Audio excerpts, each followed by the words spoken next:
Pasar saham Amerika sudah turun 16% sepanjang 2022 ini.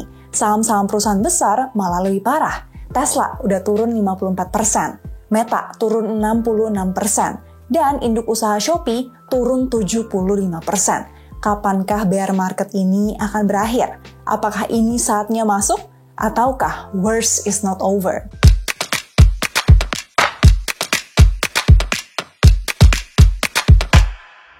Hai, kabar baik di sini. Semoga di sana juga ya. Di video ini aku akan coba bahas sedetail-detailnya tentang gonjang-ganjing pasar saham Amerika yang sempat turun 25% sepanjang 2022 ini.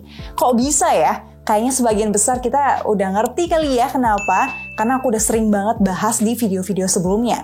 Atau bahkan udah banyak yang mengalami sendiri juga nih, karena aku yakin banyak juga nih yang udah mulai nabung rutin saham US di apps GoTrade Indonesia.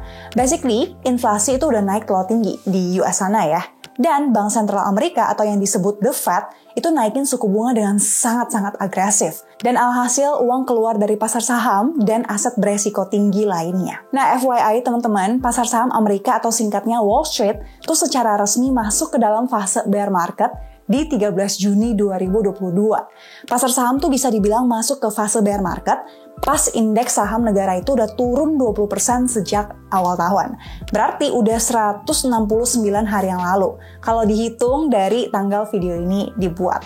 Nah, kalau kita tarik data 92 tahun terakhir, rata-rata bear market itu sekitar 289 hari atau hampir 10 bulan. Dimana artinya setelah masa itu, pasar saham tuh akan mulai bounce back dan memulai fase bull marketnya.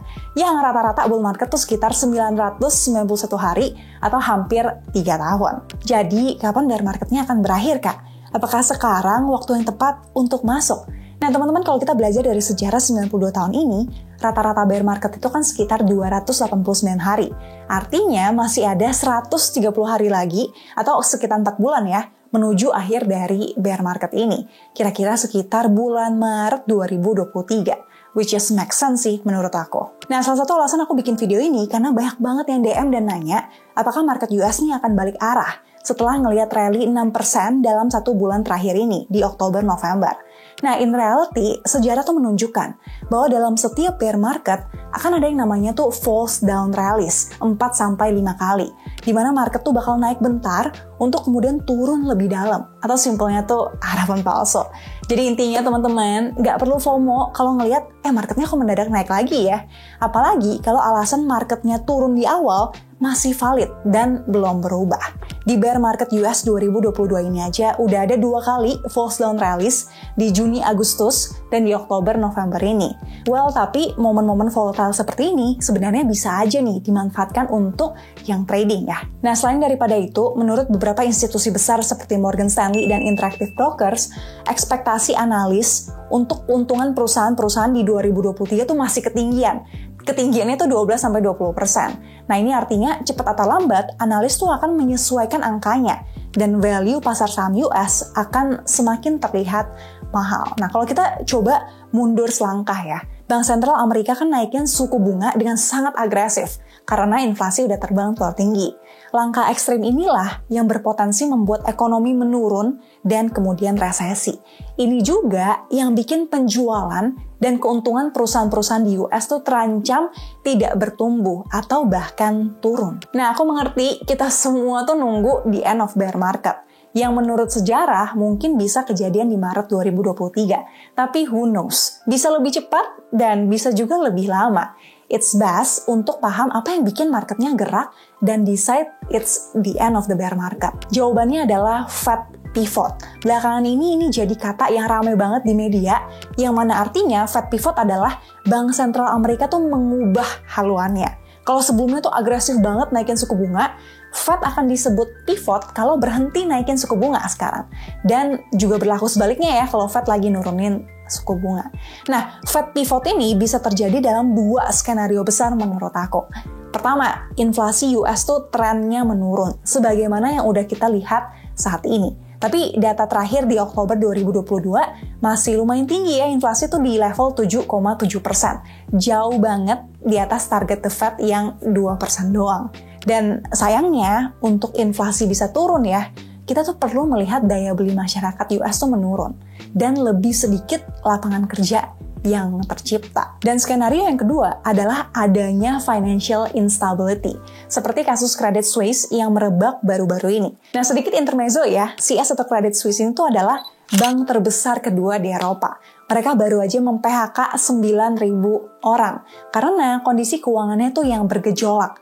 Salah satunya karena keterlibatan CS ini tuh di Archegos Capital dan Greensill Capital yang akhirnya bangkrut. Ditambah lagi dengan bocornya data 30.000 nasabah Credit Suisse yang mengungkapkan bahwa lebih dari 100 miliar US dollar kekayaan nasabahnya itu berasal dari korupsi, pencucian uang, dan tindak kriminal yang lain. Serem banget ya. Nah, jadi kalau Credit Suisse ini beneran kolaps ya, amit-amit, Fed tuh bisa aja tuh pivot atau terpaksa menahan atau bahkan menurunkan suku bunga untuk menyelamatkan bank ini. Karena kalau Credit Suisse kan besar banget ya, kalau dia beneran bangkrut, itu akan menimbulkan resiko yang sistemik dan meluas banget. Nah, tapi terlepas dari dua skenario ini, suku bunga US kan sekarang udah 4% juga ya, nggak jauh lagi dari target 4,5% di 2022 dan 5% di 2023. So hopefully the worst is close. Jadi sambil menunggu Fed pivot atau Maret 2023, kita mesti ngapain nih Kak? Menurut aku, stay invested in your long-term portfolio aja. Mungkin kadang kita tuh terdengar kayak foolish ya, market turun tapi kita beliin terus. Tapi ingat teman-teman, ini tuh cost yang harus kita bayar sekarang untuk future benefits. Aku selalu percaya, easy comes, easy goes. Nah, this time around, definitely not an easy come ya. Susah banget bertahan di masa-masa begini, aku relate banget sama kalian. Makanya, I believe this achievement also would last long juga. Karena susah banget dapetnya. Dan dia nggak akan susah untuk pergi.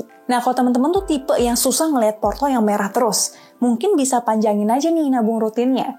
Kalau biasa nabung rutin saham tuh tiap bulan, bisa ubah jadi 2 bulan atau 3 bulan sekali, tapi dengan jumlah yang lebih banyak. Nah, terus saham US apa nih Kak yang ditabung? Kalau aku saat ini komposisinya tuh setiap kali top up, aku taruh 50% di Apple, 25% di Tesla, dan 25% lagi di Nvidia.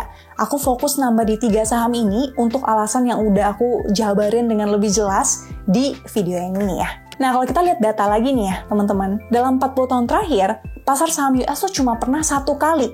Dia turun 3 tahun berturut-turut, di tahun 2000 sampai 2002. Selebihnya maksimal cuma 1 tahun aja nih turunnya. Dan selanjutnya akan ada bull market untuk 3-8 tahun ke depan. Ya semoga ya kita nggak akan melihat market merah lagi nih tahun depan. Karena kan kalau udah 2023 nanti view-nya udah ke 2024 bakal gimana. Dan most likely ya, amin, 2024 bakal terang benderang kayak matahari Teletubbies ya. Well, tapi terlepas dari apapun warna market tahun depan ya, aku mau merayakan setahun nabung rutin saham US ya, yang persis banget di Desember 2021 tahun lalu ya. Aku berikhtiar untuk nabung saham US tuh 5.000 US per bulan di apps GoTrade Indonesia, dan sekarang puji Tuhan udah sampai 103.000 US dollar. Walaupun jujur tahun 2022 ini tuh berat banget ya, karena merahnya tuh ya lebay banget. Tapi nggak apa-apa, semoga tahun-tahun ke depan lebih hijau ya, sampai genap perjalanan 100 miliarnya di sisa 19 tahun ke depan. By the way, kalau kalian nanya kenapa aku berani invest sebanyak ini di apps GoTrade Indonesia, karena dia sendiri udah diawasi oleh Bapepti. Tapi gimana kalau GoTrade-nya bangkrut Kak? Tenang aja teman-teman, karena uang kita tuh nggak pernah dipegang oleh GoTrade, tapi disimpan di yang namanya Clearing Berjangka Indonesia atau disingkat KBI. Untuk detailnya, teman-teman bisa cek di apps GoTrade di bagian yang ini ya. Nah, jadi buat kamu yang juga mau mulai perjalanan menabung saham USmu, bisa ke sini ya untuk daftar di GoTrade Indonesia dan dapetin $2 gratis sebagai modal awalmu. Semoga video ini bermanfaat, banyak isinya, dan gak dibilang endorse doang ya. Thank you for watching till the end, dan see you di video yang lain. Bye-bye!